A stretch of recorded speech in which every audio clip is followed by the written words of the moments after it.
Assalamualaikum warahmatullahi wabarakatuh.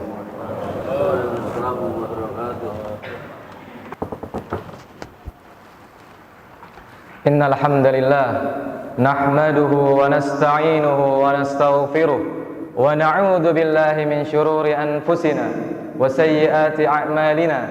Man yahdihillahu fala mudilla lahu wa man yudlil fala hadiya lahu. Asyhadu an la ilaha illallah wa asyhadu anna Muhammadan 'abduhu wa rasuluh. Ya ayyuhalladzina amanu taqullaha haqqa tuqatih wa la tamutunna illa wa antum muslimun. Ya ayyuhan nasu taqu rabbakumul ladzi khalaqakum min nafsin wahidah wa khalaqa minha zawjaha wa batha minhuma rijalan katsiran wa nisaa'a wattaqullaha alladzi tasaaluna bihi wal arham innallaha kana 'alaikum raqiba. Ya ayyuhalladzina amanu taqullaha wa qulu qawlan sadida yuslih lakum a'malakum wa yaghfir lakum dhunubakum wa man yuti'illaha wa rasulahu faqad faza fawzan 'azima. Amma ba'd. Ma'asyiral muslimin rahimani wa rahimakumullah.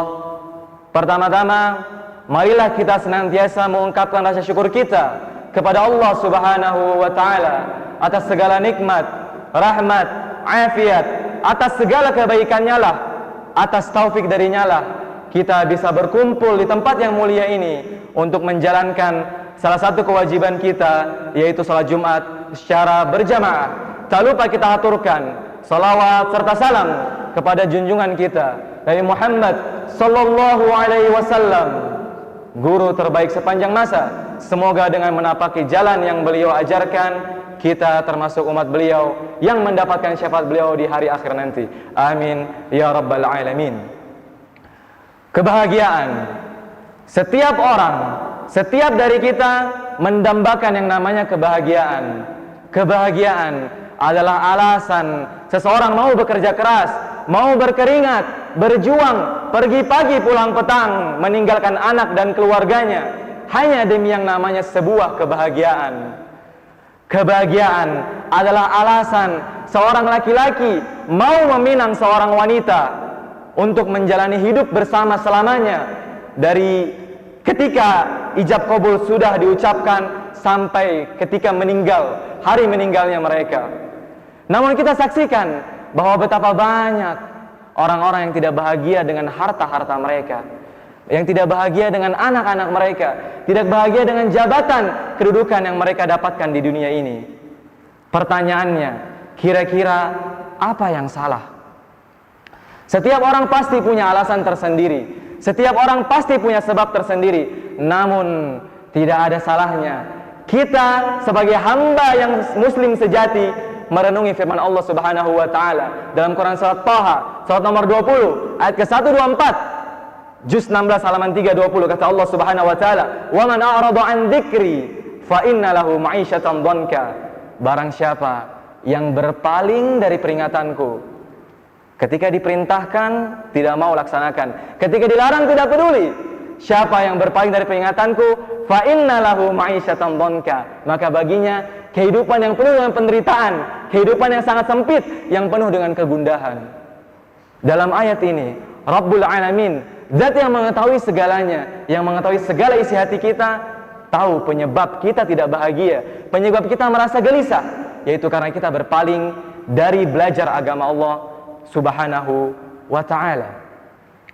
Di ayat yang lain, Allah Subhanahu wa ta'ala menjanjikan kebahagiaan, menjanjikan hidup yang penuh dengan kebaikan bagi orang-orang yang beriman dan beramal soleh. Allah Subhanahu wa ta'ala berfirman dalam surah An-Nahl, surat nomor 16 ayat ke-97, juz 14 halaman 278, kata Allah Subhanahu wa ta'ala, "Man 'amila salihan min dzakarin aw untha wa huwa mu'min falanuhyiyannahu hayatan thayyibah." Barang siapa yang beramal saleh dari laki-laki maupun perempuan, wa huwa mu'min, dan dia dalam keadaan beriman, iman dan amal saleh, falanuhyiyannahu hayatan thayyibah, maka kami akan berikan dia kehidupan yang penuh dengan kebahagiaan. Kami akan berikan dia kehidupan yang penuh dengan kebahagiaan, dengan syarat kita tunduk kepada Rabbul Alamin, Zat yang bisa memberikan kebahagiaan kepada kita. Ya, ketenangan, kebahagiaan hanyalah pemberian dari Allah Subhanahu wa ta'ala. Maka sudah pasti Allah hanya akan memberikannya kepada hamba-hambanya yang taat kepadanya. Hati berbisik, saya ingin taat, saya ingin belajar agama, saya ingin tunduk kepada perintah dan larangan Allah Subhanahu wa ta'ala. Tapi beban, tanggung jawab hidup, masalah demi masalah mengalihkan pikiran saya sehingga tidak bisa fokus lagi kepada apa yang Allah perintahkan.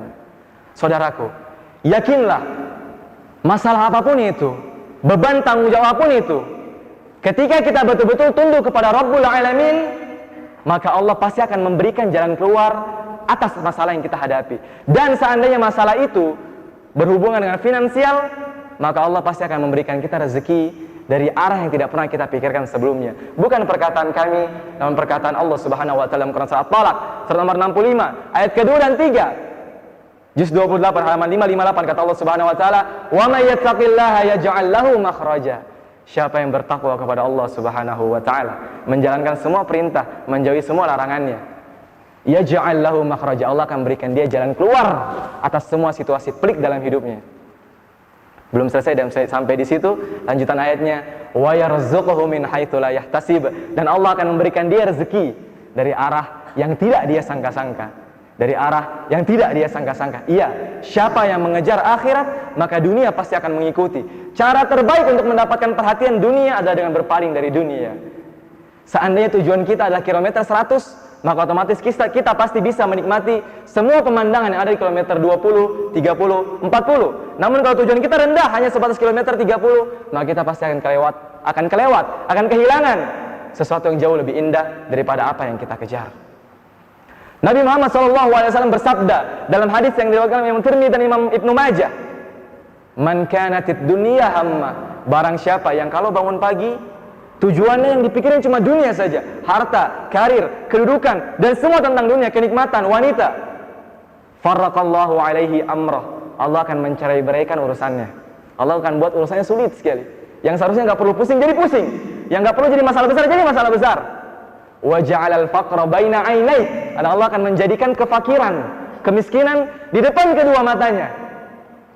Walam ya'tihi minat dunya illa ma kutibalah, dan tidak akan datang baginya dari dunia harta, kedudukan, karir, wanita, dan semua yang dikejar kecuali yang sudah Allah takdirkan 50.000 tahun sebelum menciptakan langit dan bumi.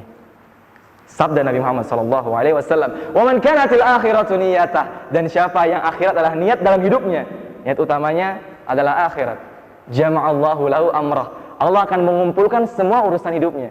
Jadi mudah semuanya. Semuanya bakal jadi mudah. Jadi mudah, tidak perlu butuh waktu yang panjang. Wa ja'ala ghinahu fi qalbi, dan Allah akan menjadikan kekayaan di dalam hatinya.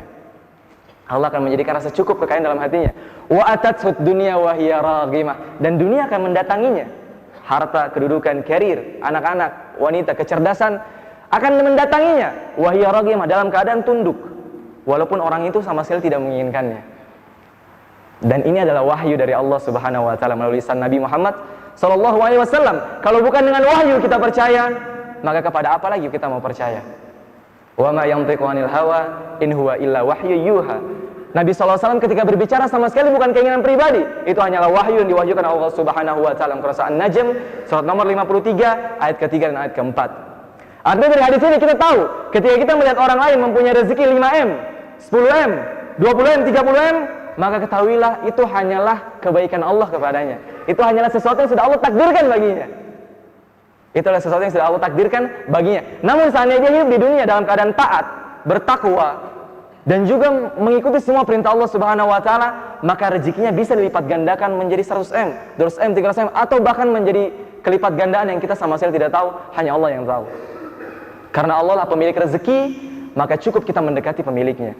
Semua tahu ayat ini dalam Quran surat Az-Zariyat surat nomor 51 ayat ke-56 sampai 58, halaman 523. Kata Allah Subhanahu wa taala, "Wa ma khalaqatul jinna wal insa illa liya'budun." Aku sama sekali enggak menciptakan manusia dan jin kecuali untuk beribadah kepada aku. Lihat di sini susunan ayatnya luar biasa, 56 sampai 58. Allah mengatakan, "Aku enggak menciptakan jin dan manusia kecuali untuk beribadah." Jadi hidup kita di dunia hanya untuk beribadah kepada Allah Subhanahu wa taala. Ayat 57-nya, "Ma uridu minhum min rizqi wa ma uridu ayyutaimun." Aku sama sekali enggak minta rezeki dari mereka, dan aku juga enggak minta mereka memberi aku makan. Jadi Allah udah berbicara ibadah dulu, setelah itu baru rezeki, makanan. Innallaha huwa razzaqu dzul quwwatil matin, ayat 58-nya, sesungguhnya Allah itu Razzaq, zat yang selalu memberikan rezeki, dzul quwwatil matin, yang punya kekuatan lagi maha kokoh. Yang punya kekuatan lagi maha kokoh. Maka hanya dengan taat kepada Allah Subhanahu wa taala lah kita bisa merasakan kebahagiaan sejati. Sesuatu yang kita cari-cari selama ini ada jawabannya di dalam kitab Allah, Al-Qur'an dan sunnah Nabi Muhammad sallallahu alaihi wasallam. Salah seorang ulama yang sangat kondang pada abad 7 Hijriah pernah mengatakan sebuah perkataan yang sangat indah sekali, yang pantas dituliskan, diukir dengan tinta emas. Beliau mengatakan, inna fid dunya jannatan man lam yadkhulha la yadkhulu jannatal akhirah. Sesungguhnya di dunia ada surga. Sesungguhnya di dunia ada surga. Man lam yadkhulha, siapa yang tidak masuk surga di dunia, la yadkhulu jannatal akhirah, tidak akan masuk surga di akhirat. Apa maksudnya? Maksudnya siapa yang hidup dalam ketaatan, tunduk kepada Allah Subhanahu wa taala, maka hidupnya di dunia akan seperti di surga. Sangat bahagia, indah sekali hidupnya. Tanpa menafikan pasti dia juga mempunyai yang namanya masalah, karena hidup adalah ujian. Pasti mempunyai masalah, namun dia bisa menghadapi masalah-masalah itu dengan ketenangan, karena dia bersandar kepada zat yang tidak pernah lemah. Artinya ketika kita hidup dalam ketaatan kepada Allah Subhanahu wa taala, maka hidup kita di dunia akan seperti di surga, bahagia, indah. Dan ketika kita meninggal, kita akan merasakan surga yang sebenarnya, yang benar-benar kekal, yang sama sekali tidak tercampur dengan kesulitan di dalamnya. Aqulu qouli hadza wa astaghfirullah li wa lakum wa li sairil muslimin wal muslimat innahu huwal ghafurur rahim.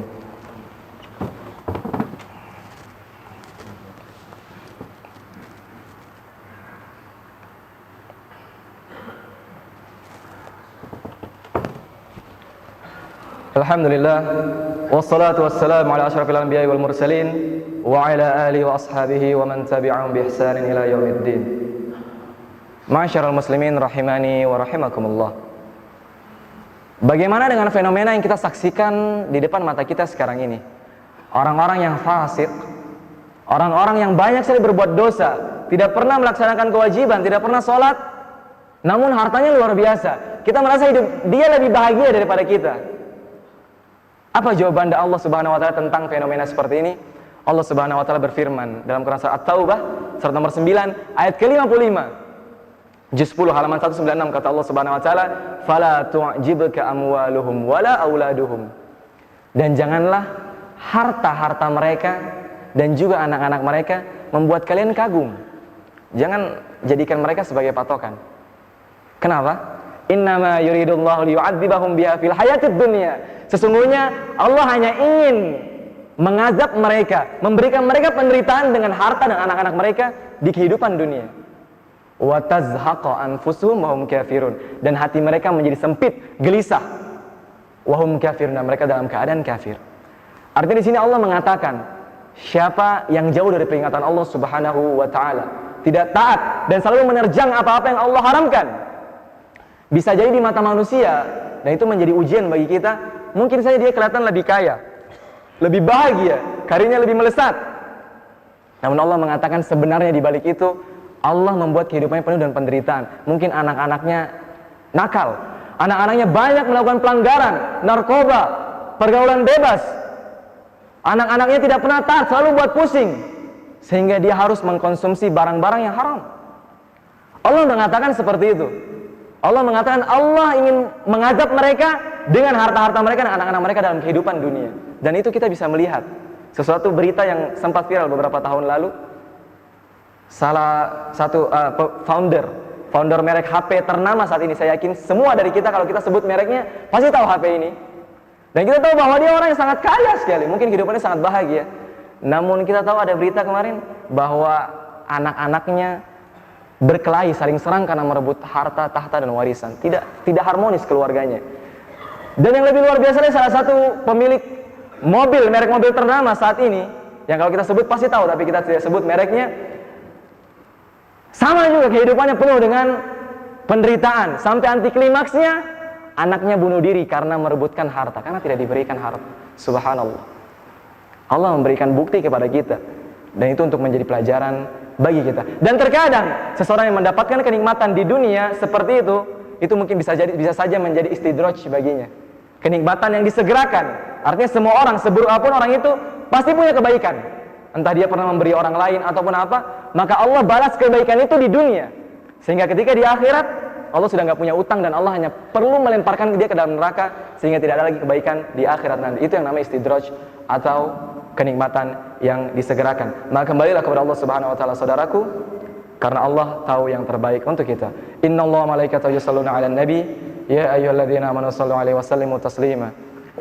Allahumma shalli 'ala Muhammad wa 'ala ali Muhammad kama shallaita 'ala Ibrahim wa 'ala ali Ibrahim innaka Hamidum Majid, wa barik 'ala Muhammad wa 'ala ali Muhammad kama barakta 'ala Ibrahim wa 'ala ali Ibrahim innaka Hamidum Majid. Allahumma ighfir lil muslimina wal muslimat wal mu'minina wal mu'minat al ahya'i minhum wal amwat innaka sami'un qaribun mujibud da'wat ya qadiyal hajat. Allahumma arinal haqqa haqqan warzuqna ittiba'ah wa arinal batila batila warzuqna ijtinabah. Allahumma aslih lana akhiratana allati fiha ma'aduna wa aslih lana dunyana allati fiha ma'ashuna waj'alil hayata ziyadatan lana fi kulli khair waj'alil mauta rahatan lana min kulli syarr. Allahumma inna nas'alukal huda wat tuqa wal afaf wal ghina. Allahumma inna 'abiduk bani 'ibadik bani amatik nawasina biyadik madin fina hukmuk adlun fina qada'uk nas'aluka bikulli ismin huwa lak sammaita bihi nafsak aw anzaltahu fi kitabik aw 'allamtahu ahadan min khalqik aw ista'sarta bihi fi 'ilmil ghaibi 'indak an taj'alal qur'ana rabi'a qulubina wa nura sudurina wa jalaa'a ahzanina wa dhahaba humumina wa ghumumina. Rabbana ighfir lana wa liwalidina warhamhuma kama rabbawna shighara. Rabbana hab lana minas salihin. Rabbana hab lana min azwajina wa dhurriyyatina qurrata a'yun waj'alna lil muttaqina imama. Subhana rabbika rabbil izzati amma yasifun wa salamun alal mursalin walhamdulillahi rabbil alamin. Aqimis salah.